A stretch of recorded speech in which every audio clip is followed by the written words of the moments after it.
Welcome to the Shower Epiphanies podcast, where we explore your hidden thoughts and desires, revealing your greatest drop the mic moments. Now, here's your host, Art Costello. Welcome to the Shower Epiphanies podcast. Today, my guest is Angie Stillwell from Georgia. She loves Great Danes and she loves horses, so her and I are going to really get along. She's got a barn cat. I'm not sure about that. I'm not a big cat fan, but they're great in the barn because they'll get rid of the mouses.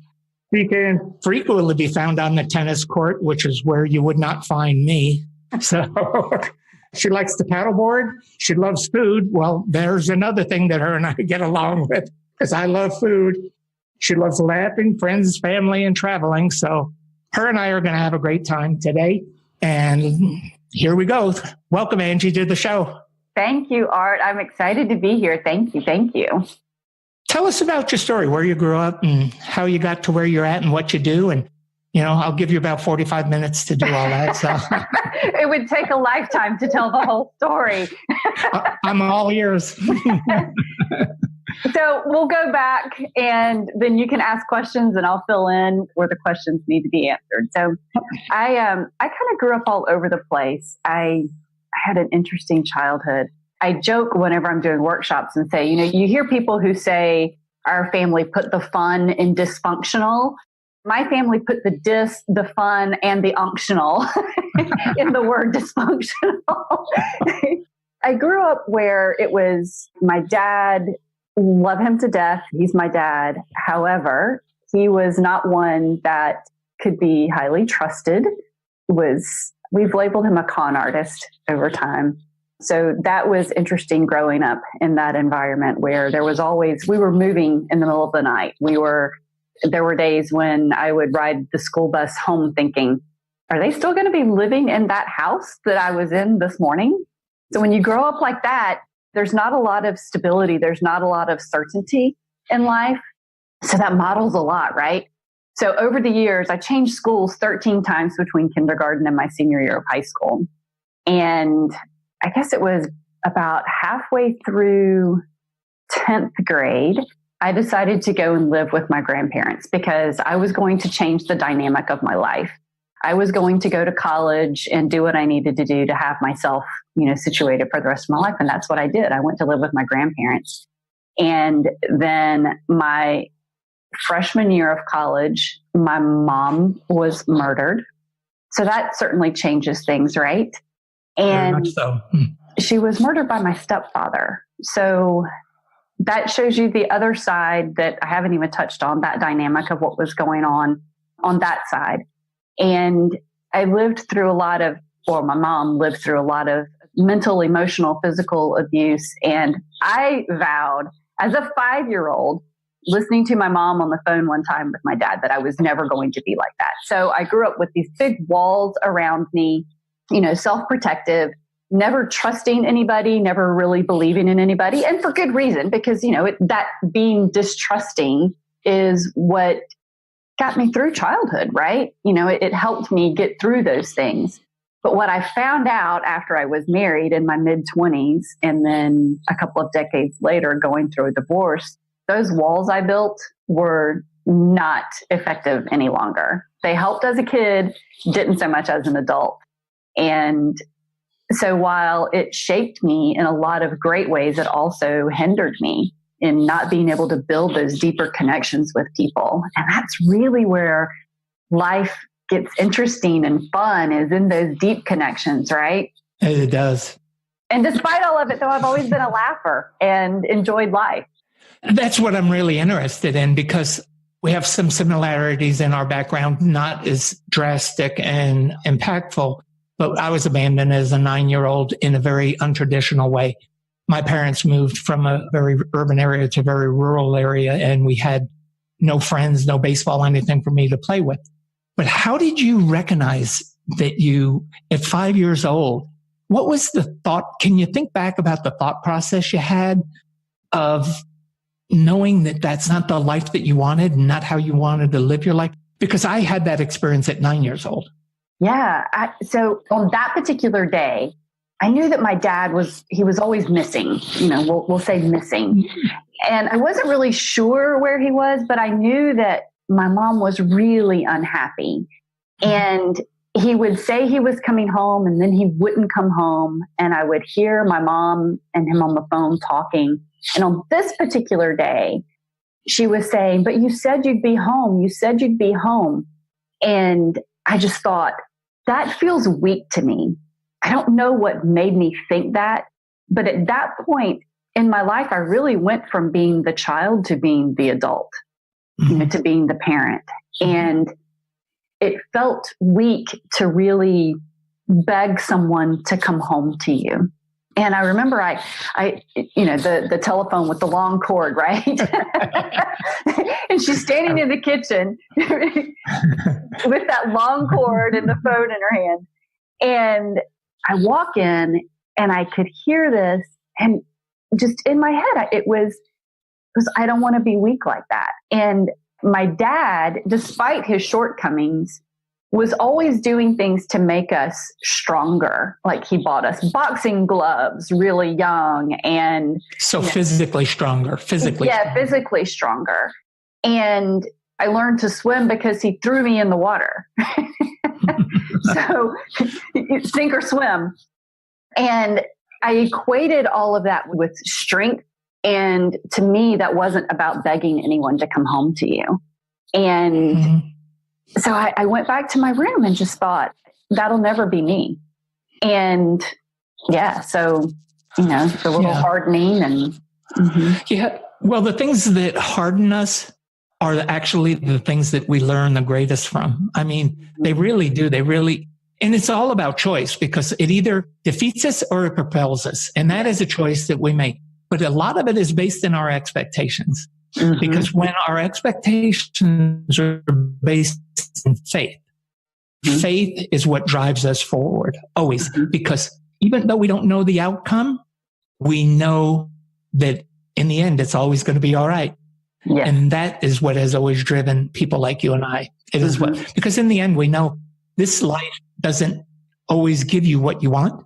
It's more about how you handle it and how you overcome the adversities to enjoy the great moments. Absolutely. The need to have closure in any given situation is sheer human nature. And when it comes to romantic relationships, this desire skyrockets. Has your previously failed relationship left you in immense pain? It's not uncommon for people to shy away from a new relationship after their first one fails miserably.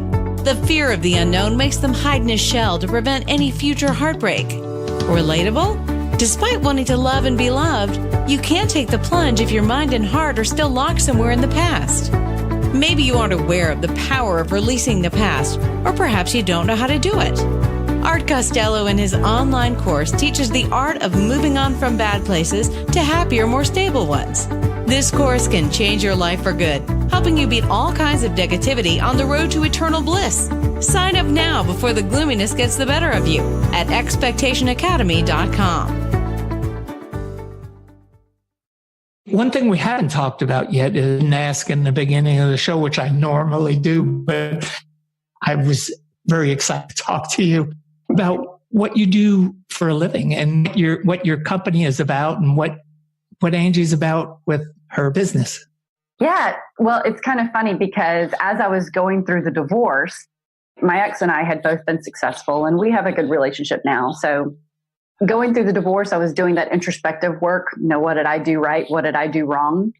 And what I realized was that those walls that I had built were part of the reason for me failing in the marriage. I wasn't as open about everything as I could have been and maybe should have been. And, my needs, my wants, my desires, my feelings, all of that. I kept all of that to myself because I thought that's how you did things to be a strong person. And as I started realizing about tearing down the walls and really digging deeper into that whole, I started really reading a lot on Brene Brown's vulnerability. And there is a quote by, now his name is escaping me, but the quote is, "It is through our vulnerability that we find our strength." And that just really struck me. And as I started really showing more of my vulnerability and tearing down those walls, what I realized was that doors were opening for me that had never opened before. I started, my friendships and my relationships with my family got deeper, and even my business got better. And I thought, how can I take this and do more of this with my clients? Because at the time I was doing freelance work. I was doing some consulting and copywriting and that sort of thing for clients. And as I started working with my clients, they too were getting better results by being more vulnerable and sharing their stories. Mm-hmm. And that was really when the whole storytelling piece started coming about. And so eventually I put together a program called Vulnerability Warrior. And that is for people who have been through major transitions themselves in life, whether it's death or divorce, empty nest. Maybe it's even that you've been really successful, but you've hit a plateau and you feel stuck now. Mm-hmm. So any kind of major transition in life where you know that there's something bigger and better that you're wanting to do in life and that you're meant to do, otherwise you wouldn't be here anymore. I do. Yeah, we all hit that point at some point in our lives. Or if you're an introspective thinker, you do, right? Mm-hmm. And Vulnerability Warrior takes people through the process that I went through without having to spend bajillion dollars I did on attending every conference on the face of the earth and reading 1,400 books on the topic and doing, years and years of therapy work. It's a program that I walk people through that process. Mm-hmm. And then with my corporate clients, I do all sorts of workshops for them where I help them build those deeper connections that impact their bottom line and their overall success. Whether that is, they call it diversity training, but diversity training is really about building deeper connections, right? Mm-hmm. Oh, absolutely. And leadership. Leadership is not about leading people. It's about influencing them. Well, the only way that you can influence them is to connect with them.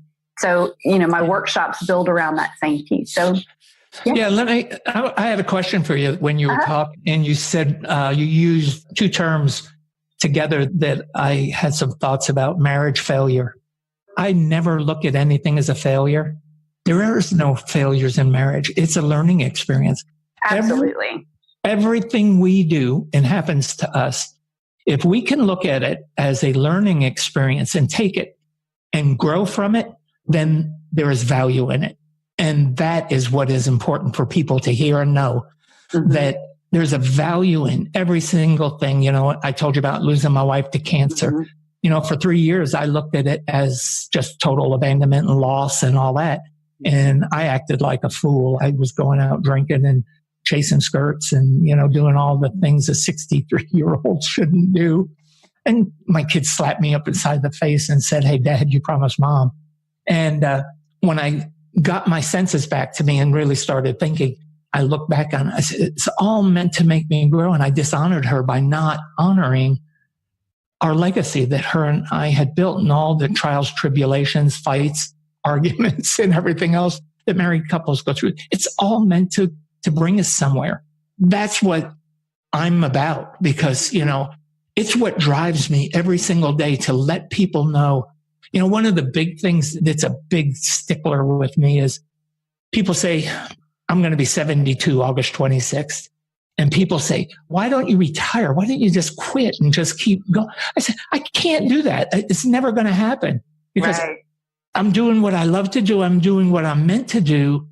And it keeps me invigorated. And I hate it when I see people. I just saw a guy at the store that I knew, and I went, man, I look probably 20 years younger than he does. Mm-hmm. And he's actually 10 years younger than me. Mm-hmm. But it's the negativism that came out of him that freaked me out. Everything. I'm tired of being old. And I said, you're not old. You're only old as you think you are. Definitely. And I don't know if it's because we both have grown up around animals, and I think animals are very healing. When, you were young and going through your things, we had horses and cows, and I had chickens, and I had my favorite pig, Oscar, followed me to the school bus about 800 yards down the road. every day. He would hear the school bus coming. He would fly down the driveway and be sitting there every single day. I came home from school one day and I said, "Where's Oscar? He's not here." My brother said, "He's hanging in the barn." Oh. They slaughtered my Oscar for ham and bacon and everything. It killed me. But, you get over it and you get another animal. But animals are really, really powerful healers. I mean, I love it now with people doing a lot of therapy work with horses and dogs. Yeah. It's really great. So did you have animals or that a draw to you? No, I definitely had animals growing up. I was the one who would beg to pick up the stray dog on the side of the road and would usually end up picking up the stray dog on the side of the road. And I remember picking up one. Hold it. My mom used to go by and pick up stray men along the road. Well, there's that too. My mother really, honestly, I mean, she would pick up stray people places she found them. And I'd come home from school and say, "Hey, where'd you come from?" But it was in loving way. There was nothing not nice about it. It was in a loving way. So, but anyway, sorry to interrupt, but I had to get that one in there. Funny. I also had a horse and cat. I've never been I don't want cats inside, but outdoor cats are great. And I had several cats over the years, and my cats have always had interesting names. I had a cat in high school, this big black cat with these really brilliant green eyes. And his name was MC, stood for MC. My cat. My cat. That was my father-in-law's initials, MC. At birth, they didn't give names. He was from Arkansas, Oil Trough, Arkansas. Oh, and his name was MC. Oh, goodness. Well, I'm sure it didn't stand for my cat. Could have. It could have. He was a character. Yeah. I called it my character. That's hilarious. Yeah. No, so I had all sorts of animals growing up through the years, and they have always been, and you and I were talking before we went live about how many Danes and all I had when I was going through my divorce. I actually had 4 Great Danes, a Doberman, 2 horses, and a barn cat at the time. I had lots of ways to get hugs and oxytocin.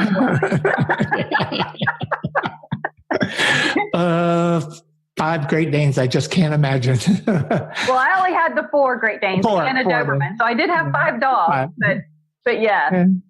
Huh, that's fun.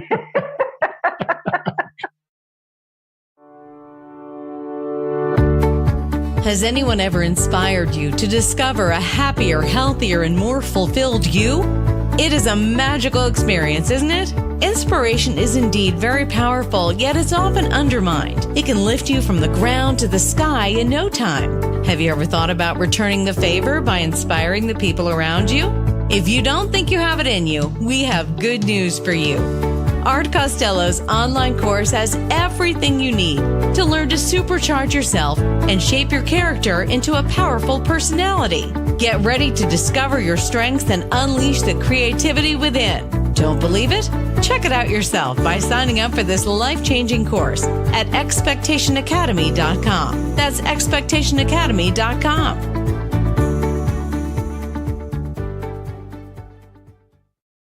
Well, you got through a marriage and a divorce and all of that thing. What have you learned from all that? What are some of the things you learned from it?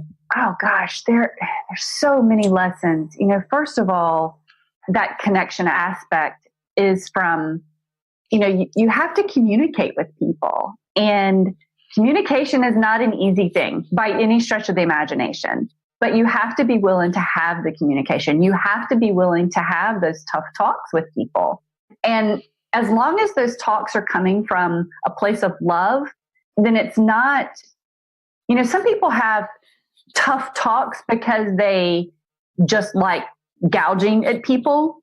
There's tough talk, and then there's talking tough.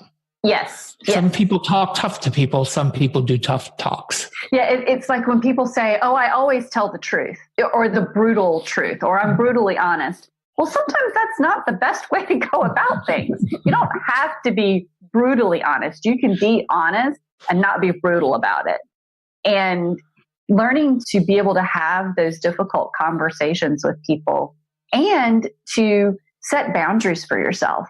That was one of the biggest things that I realized going through my divorce. I started making a list a couple of years ago of, what are the things that I really, really want in my life and in my future more intimate relationships? And what are the things that I want in my friend relationships and in my family relationships? And what are the boundaries that I'm going to set for myself? Because if we're not taking care of ourselves, we can't be there for anyone else. It's just like on an airplane, they say, put on your own oxygen mask first before you try to help anybody else. If you're not doing that, you can't help anyone else. So I think for me, the biggest lesson was learning that communication aspect and being able to talk to and speak to my feelings and my thoughts and, what was going on in my life. Because feelings and thoughts, they're our perspective. It doesn't matter what anybody else says. That's our perspective, right? Mm-hmm. Exactly. And so until you can learn to have that conversation with someone and reveal what those are, then are you really having a relationship with that person? Mm-hmm. I do a lot of work around emotional intelligence because you've got to have emotional intelligence to really become an effective communicator and effective in relationships. When you look at the history of emotional intelligence, and it's a relatively new area in psychology, within the last 30 years. And there were some people that had a lot of ideas about it in the 70s. And then the 80s, it grew. And in the 90s, it started growing. But it's really getting powerful now because I think it's almost more important than any of the other work. Because when you can identify your emotions and know how to react to them, you become a better communicator. You become a better person. It just changes a lot of things. So I really am getting a lot of people that I work with, getting them to do some emotional intelligence work, identifying their emotions, learning prior to their emotions, with anger management and stuff like that, where they can grasp them before.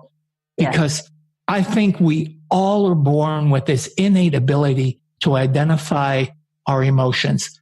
We just get, what's the word I'm going to say, look for, chided, or we just get jaded in our perception sometimes of how we look at our emotions. And then there's people who just don't. It's like road rage. They just go off and they do stupid things and end up in trouble. So it's really important. I mean, and trouble is one of those things. Trouble can be really bad, or it can be, just a little bit of trouble. Yes. And trouble can sometimes even be fun. Uh-oh.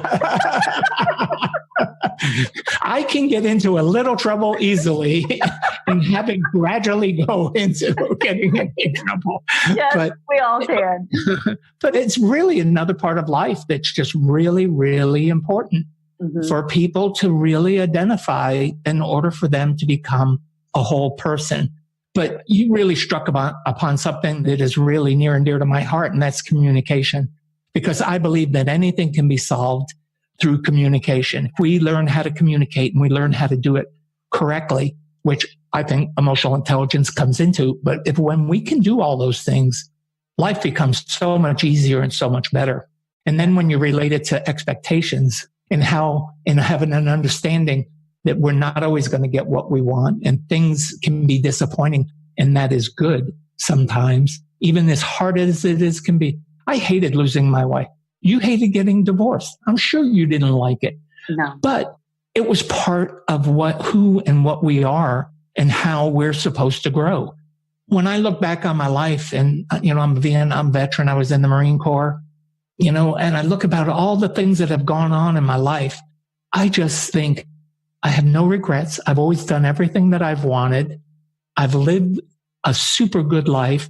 Yeah, there's been some bad things happen that I didn't want to have happened, but I can't control them. We can't control those things. They just happen. Absolutely. Absolutely. There is so little that is within our control. And people think that, people who tend to get really angry, And anger is a valid emotion, and it's one that can be useful when you understand what you're doing with it.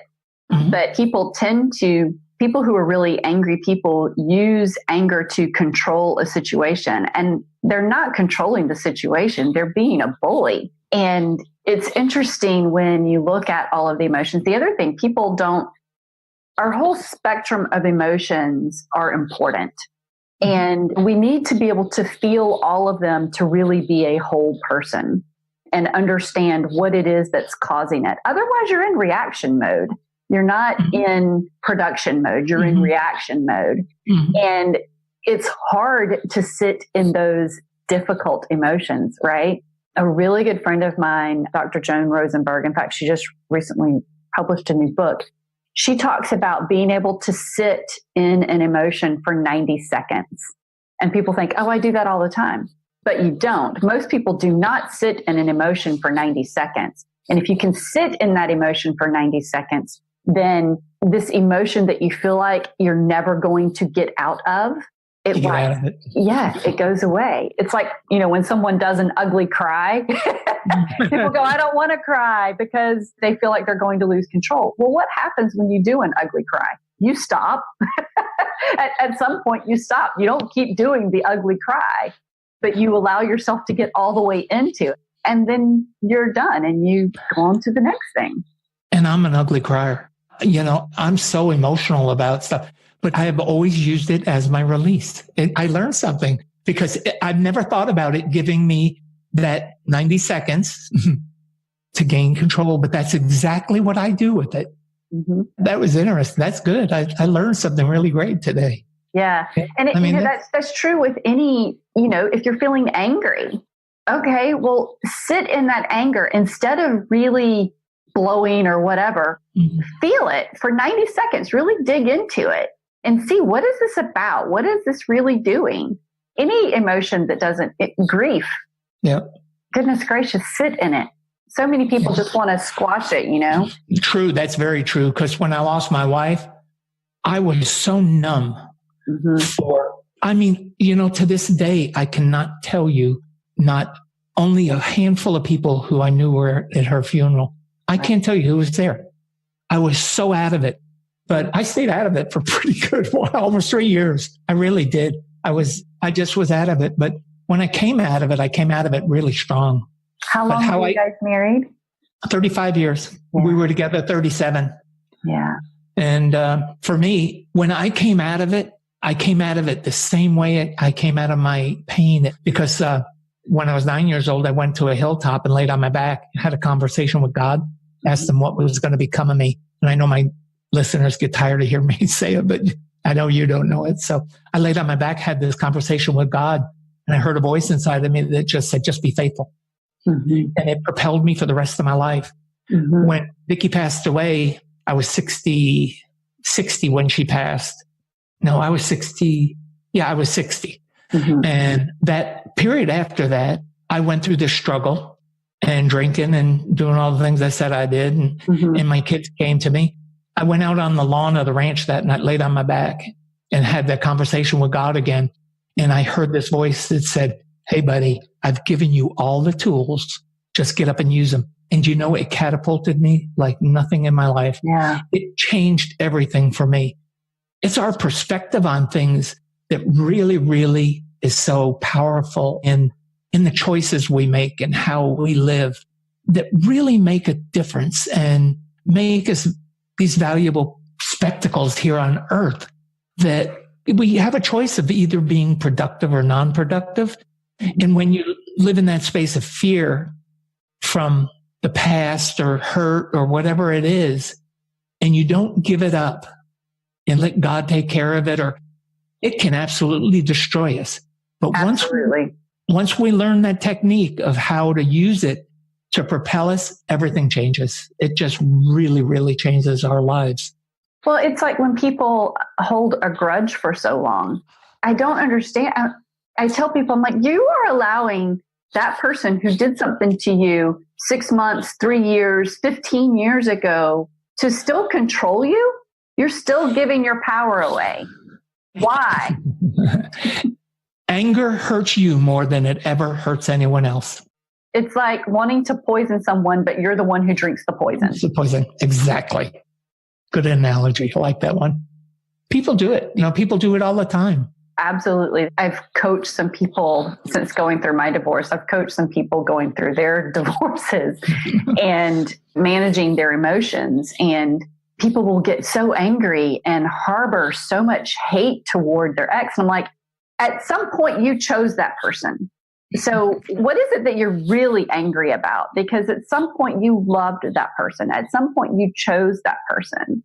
And now you are allowing that person to still rent space in your head and control your day-to-day actions. Why? And if they have children, it affects their children too. Oh gosh. Drastically. All right. That's a whole other conversation. It drives me crazy when I hear people talking bad about their exes to their children. Mm-hmm. Those children are 50% you and they're 50% your ex. And if you are talking bad about your ex, then you are talking bad about 50% of your child's life. And your child learns to hate that part of themselves.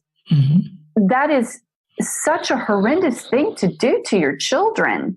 I don't care how bad the person was. You don't have to talk bad about the person. You can talk bad about the things that they did. You can say these are things that they should not have done. Mm-hmm. But as a human being, they're still that human being and they're your father. In the Bible, it says, respect your father and your mother, right? Mm-hmm. Regardless of who your parents are. And when people say, well, I just can't do that. Well, if you hadn't have had those parents, you wouldn't exist. So you don't have to honor what they have done, but honor the fact that your life is a result of those two people getting together. They maybe have been the crappiest people on the face of the earth. But if not for their DNA coming together to make you, you wouldn't exist.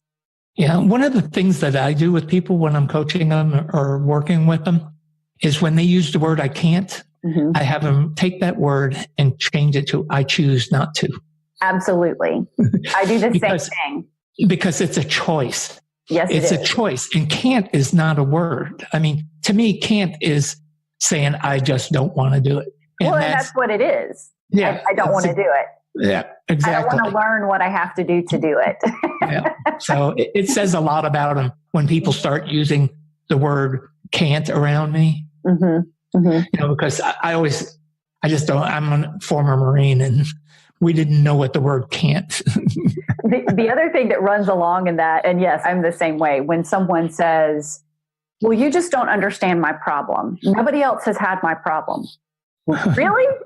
Nobody in all of the history of the world has ever had your problem?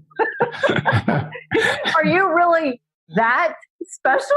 I mean, you're special, but that's a whole other degree of special that no one else has ever had your problem. Yeah, I've been there. Oh, golly, that's interesting. But it's true. They're so self-centered. They're so engrossed in their own pain or their own idea that they don't see anything outside of it. And they don't think about what other people have already been through this and, or through problems. And that gets into a whole nother area. Well, they find comfort in their suffering. Yeah, some people do. They do. And here's part of it is, as long as they're living that story, other people comfort them. As long as they're living in that situation, they always have someone to tell them, oh gosh, I'm so sorry that you had to live through that. Yeah. When I'm uncomfortable, I have to get doing something. I have to start moving and doing something positive. Mm-hmm. And creative. It's really funny how I know when I'm uncomfortable by when I get that urge to start cleaning the house and doing stuff that just busy stuff, just to keep yourself busy. I know something's making me uncomfortable. And then while I'm working, doing whatever I'm doing, I start thinking about it and then I start working through it and get through it. So for me, that's a trigger to know that something has made me uncomfortable. So That's either that or I'd never get anything done. Got to have that little trigger to get your butt out of the chair and moving. Well, when you write and you research and you do all that stuff, because I've always been a physical person. I've always been active and, did physical work on the ranch and farm and in construction, because I worked construction for years and all that. So I've always been a physical person. So I feel guilty sometimes sitting down at a chair. Yeah. But I've had to learn that it's also creative. I can use it for my creativity. So I'm the same way. It's funny. Years ago, I owned a financial planning practice, and one of my employees, I was talking about some work that I had done over the weekend. I had this load of dirt brought in, and I had rented this big front end loader with a backhoe. And when the guy delivered it on the big 18-wheeler and drives it down to my barn area and has me sign off on it, and he says, "Okay, well, just call us when you're done with it." And I was like, "Aren't you going to show me how to use it?" Hey, just think of it this way. He wasn't a sexist. Oh, little girl, can I show you how to? I think he thought that my husband was going to. And he looks at me and goes, "Oh, you're going to use it." So the next week at work, everybody in my office, they were asking me what I had done over the weekend. And I told them, and they said, "We see you in suits all the time. We can't imagine you driving this tractor." And I said, "Well, you obviously don't know me very well." Well, that just goes to show when you have your persona at work and then you have your persona at home, what you do. And people really don't realize what our capabilities and what we do when we're in the workplace like that. When people see us in a different light from work and home, it really changes. It changes our whole perception of that person. We see them as a complete person more when we can see all that aspects. And really, when you think about it, a lot of that is about communicating authentically. Absolutely. It's not just about seeing the other person. It's about listening to what they're saying. Because when you learn more about people and how they operate and what they've been through, a lot of us just go every day not knowing the challenges that the people around us that have.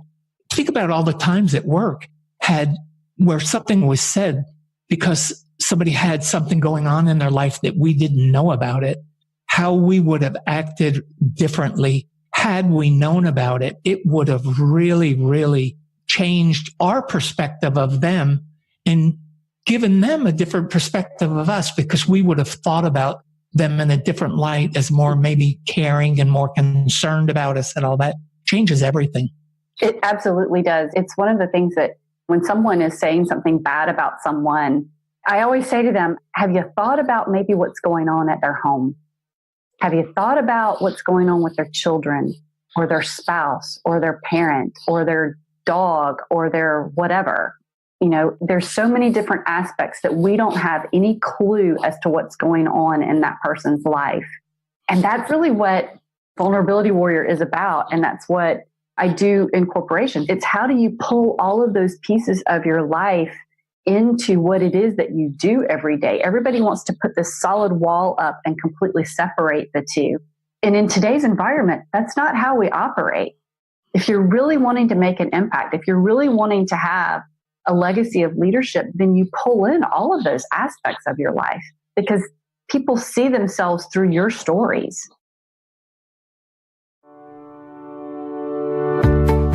Don't know which direction you want your life to take? Are you sinking deep down into the pit of uncertainties day by day? So, what's the secret to leading a happy, satisfied life? It's taking matters into your own hands. But what if the matters in question are a total blur? Art Costello's Expectation Academy course aims to tell you exactly how you can get some clarity in your life. This course can be your savior on your journey to reinventing yourself.